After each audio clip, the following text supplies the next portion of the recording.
Hello everyone. Once again welcome to our physics class. Hope you all are fine over there. Children, in the previous session we had studied about different forms of energy, that is kinetic energy and potential energy. Today we will discuss about the law of conservation of energy. See, do you think are various energy forms interconvertible? That is, can we convert energy from one form to another? In nature, we will find or we can find a number of instances of conversion of energy from one form to another. For example, when you switch on the bulb, you will get heat and light from the bulb. So there, electrical energy is being converted to heat energy and light energy, isn't it? Now, when you turn the shaft of a dynamo or generator, it will rotate, isn't it? So there, your mechanical energy is being converted to, or your muscular energy, not mechanical energy, your muscular energy is being converted to mechanical energy because your energy is being used for the rotational motion. Okay, so a number of examples can be cited from our everyday life where we can see the conversion of energy from one form to another form. Okay, so most of the human activities and most of the electronic gadgets we use involve conversion of energy from one form to another form. So you can make a list of such activities and gadgets, and also you can list the kind of energy conversion that takes place in such situations. Okay, and just think of green plants. How do green plants produce food? Where do they get their energy from? And why does the air move from one place to another? Okay, and how are the fuels such as coal and petroleum formed? What kinds of energy conversion sustain the water cycle? And all these things are familiar to you. You had already studied about all these concepts in your lower classes. So just think about the energy conversion taking place in all these situations. Okay. Now we can go to, or we can move on to our concept, that is law of conservation of energy. Law of conservation of energy states that energy can neither be created nor be destroyed. It can be converted to one form. Okay, it can be converted from one form to another, but total energy remains constant. So what is law of conservation of energy? Law of conservation of energy states that energy can neither be created nor be destroyed. We cannot create energy, we cannot destroy energy. Energy can only be converted from one form to another form. Anyways, the total energy remains constant. Okay, so whenever energy gets transformed, the total energy remains unchanged. So this is the consequence of law of conservation of energy. According to this law, energy can only be converted from one form to another. It can neither be created nor be destroyed. The total energy before transformation and the total energy after the transformation remains the same. So the law of conservation of energy is valid in all the situations and for all kinds of transformations. So let's consider a simple example to prove the law of conservation of energy. So consider this example. Here you can see. Okay, in the first case, the ball is moving upwards with a velocity v. So at this point, ball is in the ground. The ball is in the ground level, so it has zero potential energy because the object possesses potential energy only if it is situated at a certain height from the ground level. So here the object is on the ground level, so the potential energy will be zero. But at the same time, it is moving upwards with a velocity v. It has got some velocity v. So it has a kinetic energy. Okay, and finally the ball reaches here at the maximum height, and you know at the maximum height velocity will be 0, because as the object moves upwards its velocity goes on decreasing, and finally at the maximum height its velocity becomes 0, and from there onwards the object starts to fall down. Okay, so here the ball has reached its maximum height. There the velocity of the ball is 0. So at this point the ball is situated at a particular height or at a maximum height from the ground. So this ball possesses potential energy, and that will be the maximum potential energy, but at the same time kinetic energy will be 0, because at this point the ball has got 0 velocity. Okay, so as per the equation of kinetic energy is half mv square, right, where v is the velocity. So if v is 0, kinetic energy will be 0. And I told you whenever the ball has reached its maximum height, the ball will come down. Okay, so here the ball is coming down, and so consider this point. This point is the midpoint between these two extreme points. Okay, so at the midpoint the object or this ball possesses both kinetic energy and potential energy. Why? Because at this point the ball is situated at a certain height from the ground. Okay, and also the ball possesses some velocity. So the ball is coming down with certain velocity. So this ball has both kinetic energy and both potential energy. So the potential energy is not 0, kinetic energy is also not 0. And finally the ball has reached the ground, which is the previous case. So here the potential energy is 0 and kinetic energy is maximum. Okay, so this is the case, and at every instant or at every point the sum of kinetic energy and potential energy will be same. If we consider this one here, the total energy means the sum of kinetic energy and potential energy will be same. Okay, at this point, at each points the sum of kinetic energy and potential energy will be constant. So that means energy is conserved. This is law of conservation of mechanical energy, and we can prove it with the help of a example. So consider this example. Here we have considered 3 different points A, B, C, and suppose the ball is here at the maximum height. Okay, a ball is located at the point C. That means the ball is now situated at a maximum height from the ground. And what is that height? Height is h. So the ball is situated at a height h from the ground. So first we can consider the situation or scenario at the point C. At the point C, what happens?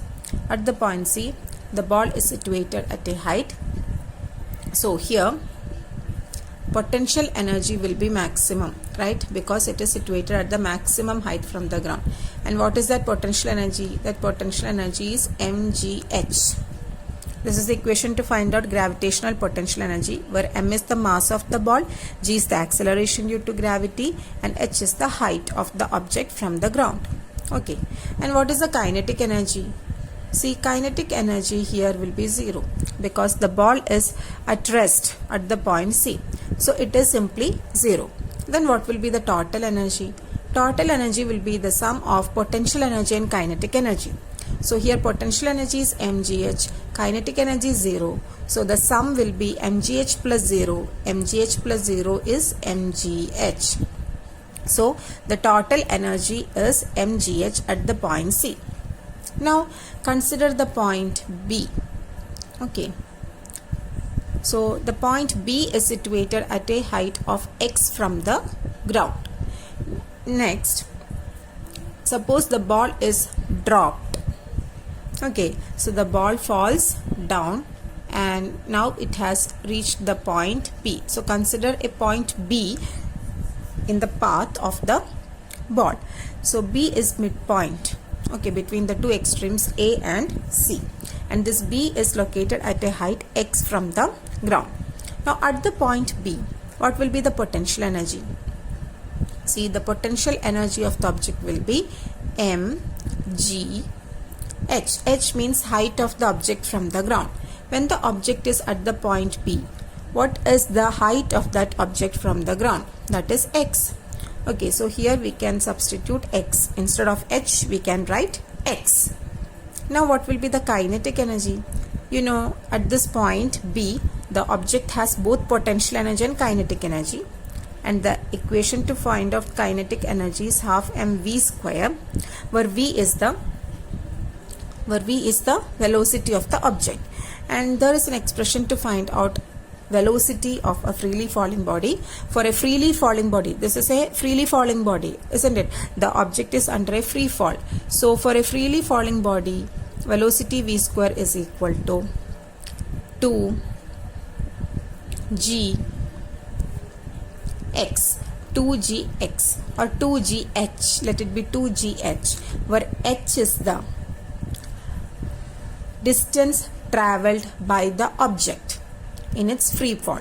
Okay, so initially the object was at the point C, now the object is at the point B. So how much distance the object has traveled in reaching the point B, or what is the distance between the points C and B? The object has traveled this much distance. Okay, CB. So what is CB? See, this height is h and AB is x. So CB is h minus x. So this distance is h minus x. Okay, so here v square will be 2g h minus x, because here h minus x is the distance traveled by the object from C to B. So here in the kinetic energy expression, instead of v square we can substitute half m. Instead of v square we can write 2g, okay, half m into 2g h minus x. Okay, so here 2 and 2 will be cancelled, and finally you will get kinetic energy K is equal to mgh minus x. So mgh minus x is mgh minus mgx. Okay, just multiply mg with the bracket, with each term in the bracket. Now what is the total energy here? Total energy E is equal to kinetic energy plus potential energy. What is potential energy? Potential energy is mgx and kinetic energy is mgh minus mgx. Okay, so here you can see, here we have minus mgx, here we have plus mgx. So it will cancel and we are left with one term, that is mgh. So what is the total energy at the point B? So the total energy at the point B is mgh. Now consider the point A. At the point A, what will be the potential energy? See, A is the point on the ground. So at the point A, potential energy will be 0 and kinetic energy is equal to half mv square. Half mv square. So here v square is 2gh. Why? Because from C to A the object has travelled how much distance? H distance. So here v square is 2gh. So kinetic energy will be half m into 2gh. Okay, so this 2 and this 2 will be cancelled. So you will get kinetic energy is equal to mgh. Now what is the total energy here? Total energy at the point A is potential energy plus kinetic energy. Potential energy is 0. Kinetic energy is mgh. So total energy will be 0 plus mgh. 0 plus mgh is mgh. So just look at the total energy values at each points A, B and C. At the point A, total energy is mgh. At the point B, total energy is mgh. and at the point C, total energy is mgh itself. That means the total energy at any point is same, that is total energy is conserved. So this is law of conservation of mechanical energy. But when we look at the individual values of energy, that means when we look at the values of potential energy and kinetic energy, these values vary with the different points. However, the total energy will be constant at each point. Okay, so this is law of conservation of mechanical energy. The total energy of the total mechanical energy of a system is conserved. Also, energy can neither be created nor be destroyed. It can be just transformed from one form to another form. So here you can see at the point C, the object has full potential energy and its kinetic energy is 0. But by the time the object has reached the point A, its potential energy is 0 and its kinetic energy is maximum. That means its potential energy has been fully converted or transformed to kinetic energy when it has reached the point A. Okay, so that's all about the law of conservation of mechanical energy, and this is the proof for the law of conservation of mechanical energy. Okay children, so you can just note this proof roughly. You can pause the video for a while and you can just note down all the steps. Okay. So children, that's all about the law of conservation of energy. With this I am concluding today's session. Notes of the topic and YouTube video have been uploaded. Just go through it. We will meet in the next session. Till then, take care all of you. Stay home, stay safe. Thank you.